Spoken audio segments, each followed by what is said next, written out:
This is the case of the State of Ohio versus Jose Salvador Gonzalez Rodriguez, case number 25 CR 42597. Present before the court is Mr. Gonzalez Rodriguez, represented by Mr. Schiavone. We have Mr. Harris from the prosecutor's office and Officer Williford from probation. You're here today for sentencing. Has everybody had the opportunity to review the PSI? Yes, Your Honor. Any reason not to go forward with sentence today? There is not, Your Honor. No, Your Honor. 47 days of jail time, credit time, right to everybody. Yes, Your Honor. I'm not getting credit for that. 47 days. Do you need a minute, Mr. Schiavone? I'm sorry, Your Honor. Do you need a minute with Mr. Gonzalez Rodriguez? Just one moment, Judge. Okay. So You only get credit for the time you serve in warrant, even though I had a order. even though you had over.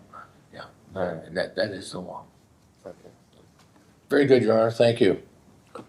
All right. Anything from probation? Nothing further, Your Honor. Mr. Harris, anything else? Your Honor, as I stated in chambers, there was an attempt to contact the victim in this matter.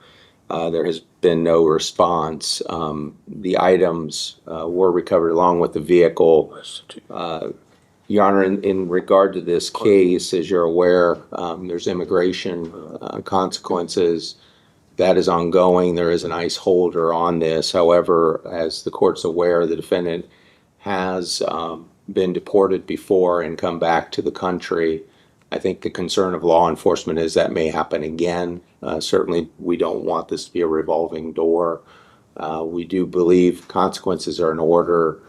The implication that I have is that he's connected to a larger theft ring, and we're talking about new vehicles, millions of dollars is what I've been told.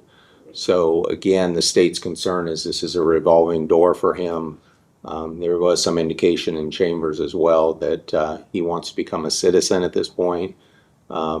Certainly law enforcement is concerned that he'll be back in the community. Mr. Schiavone? Well, Judge, I think you made it real clear that if he violates any law, you've got 36 months looking at it, which is a real deterrent. This gentleman has served 8 months in jail, not only through Warren County, but through the federal case, which has been completed.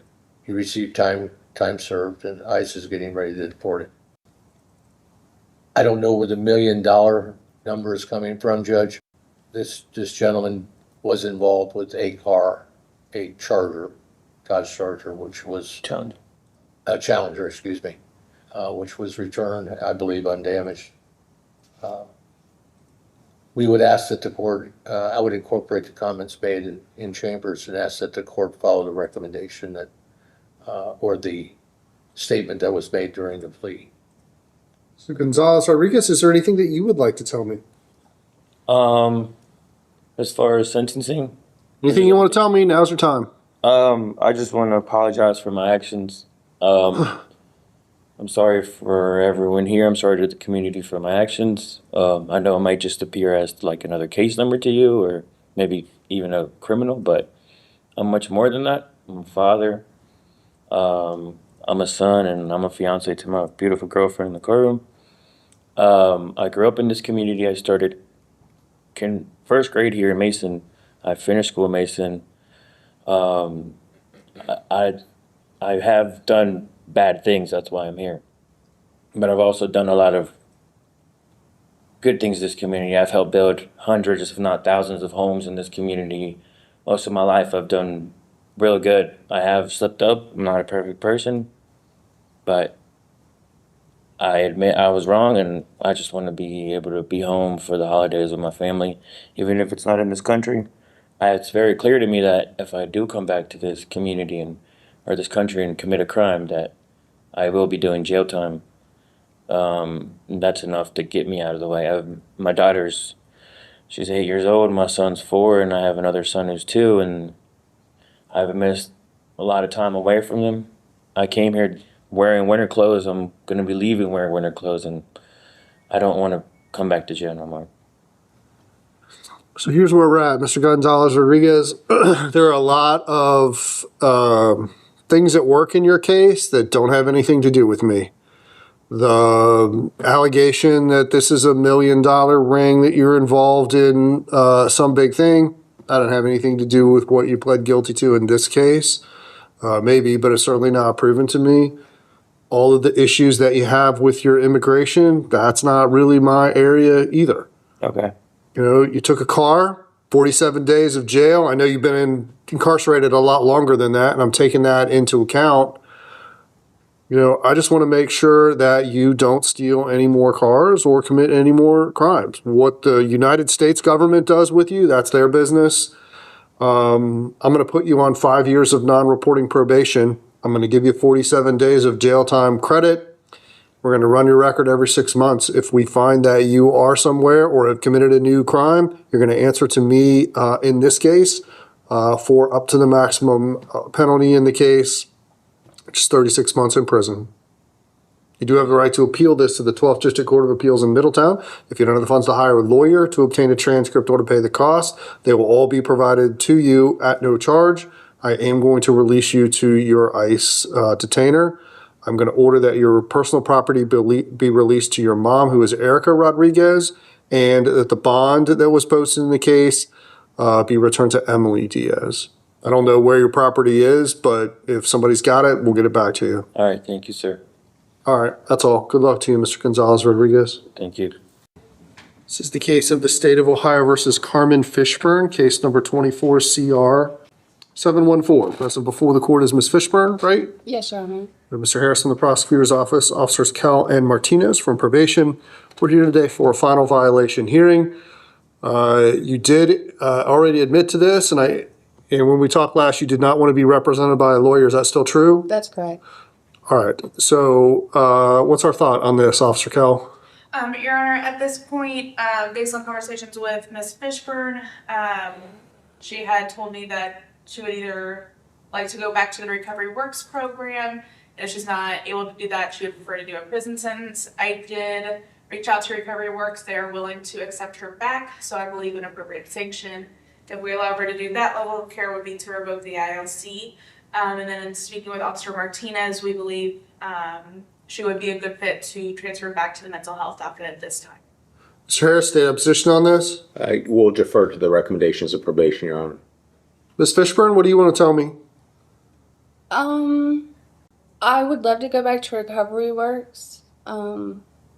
This is cliche, but I think I learned my lesson. I'm not allowed to do that. I asked for prison just because I know Recovery Works and I like it and it fits for me. I've been to a lot of programs, but that program speaks to me. You know, I enjoy the workers and the people there, the environment, and I don't want to keep guessing on programs, if that makes sense, and then just ultimately end back here if they don't work. So that's why I asked for prison, so I don't just slow walk back here. I would like to get out and get a job and, you know, be in Recovery Works and maybe 6 months down the line, you know, graduate and start a normal life that doesn't include incarceration. So with that being said, that's my point of view. So I'm in a bit of a box here, Ms. Fishburne, and I'll tell you why. When I put somebody on probation, they don't tell me how to supervise them on probation. It just doesn't work that way. Right.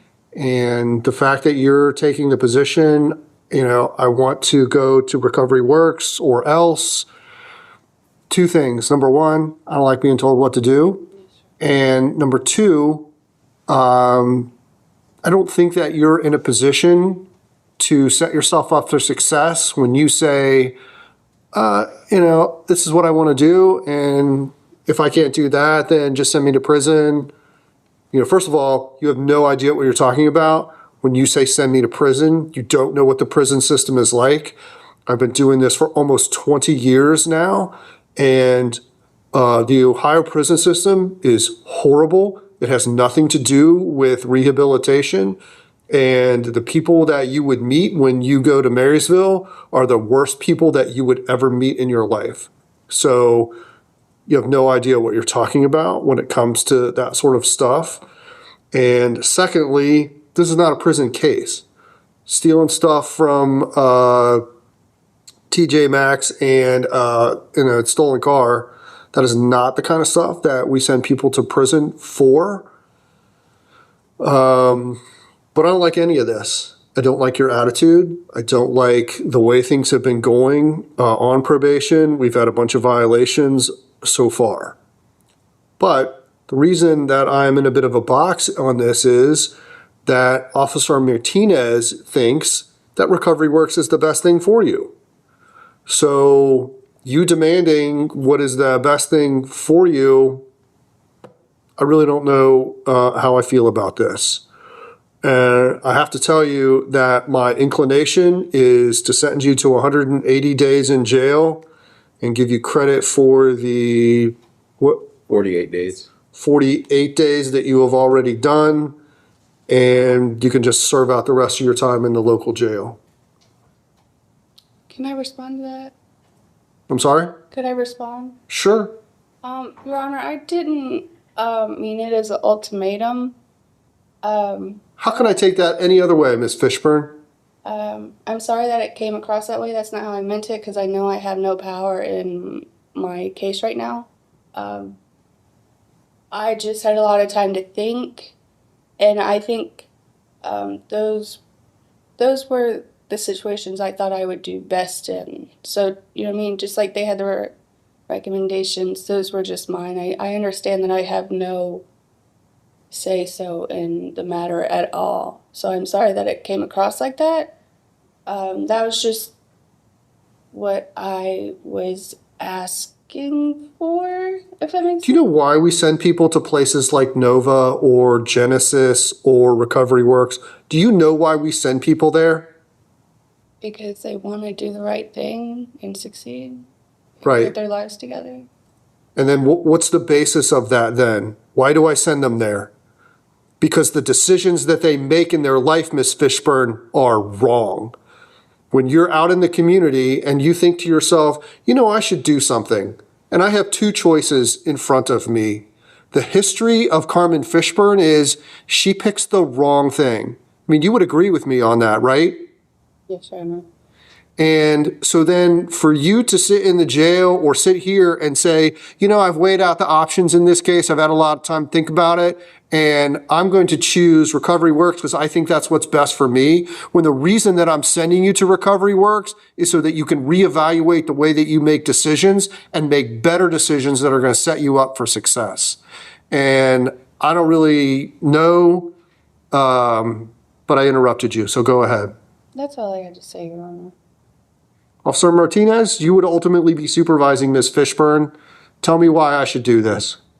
Well, like you said, Carmen Fishburne has made very poor decisions, and we can look at her criminal history and we can see that. We can see the violations that she's had on probation thus far. However, there is a part of her that shows that she does want to make better choices.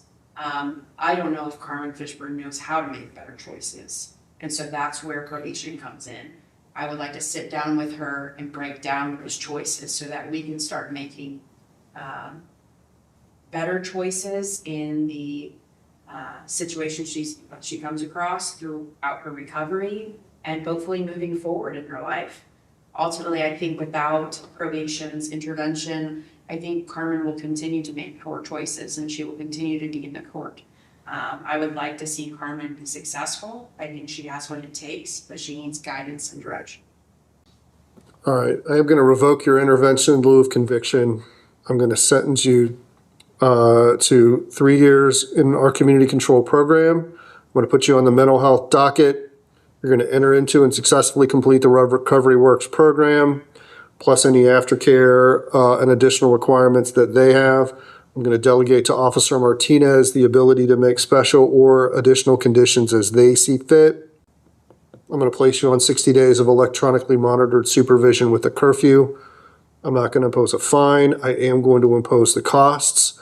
If you violate the terms of your supervision or you leave the state without permission, I can sentence you to up to the maximum penalty in this case, which is 18 months in prison, plus the optional period of post-release control of up to 2 years. You do have the right to appeal this to the 12th District Court of Appeals in Middletown. If you don't have the funds to hire a lawyer, to obtain a transcript, or to pay the costs, those will all be provided to you at no charge. Ms. Fishburne, this is a big day for you because your life almost went in a different direction. And I hope that you make the best of it because, believe it or not, I want you to succeed on probation. The worst thing that could have happened to you today is that I sent you to prison for 18 months. And maybe someday you'll have some appreciation for that. Certainly not today, though. All right, that's all. Credit for 48 days. And there was a restitution order originally. I'm not sure if that's been paid. It was $210 to Jacob Roney, Groene. All right, yeah, the restitution figure carries over. All right, good luck to you, Ms. Fishburne. Thank you. Thank you.